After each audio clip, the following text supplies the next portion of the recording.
Нови докази за несериозен однос на раководството на МНАВ кон обезбедувањето на навигација. По упадот на 4 јануари од агенцијата што го обезбедува објектот тврдеа дека чекаат да потпишат договор со државното АД.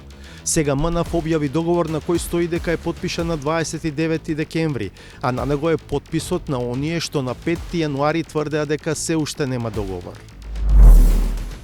Првите градежни активности на Бехтел Јенка за изградба на автопатите ги донесуа и првите проблеми. Во гостиварските Горна и Долна Пањица се жалат дека им се експроприираат нивите од кои живеат.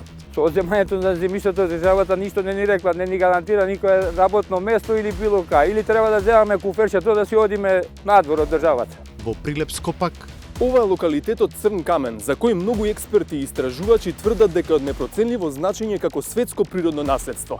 Кај нас може да заврши како материјал за изградба на автопат. Емоциите кои што ги имаат жителите, Јас ги разбирам тие дали емоции, надлежните бидејќи знаат? експроприацијата е секогаш многу чувствителна. Да, мачен процес е. Велат дали знаат од каде потекнува познатиот бањички кроминт. Вие сте од Полошко, веројатно знаете.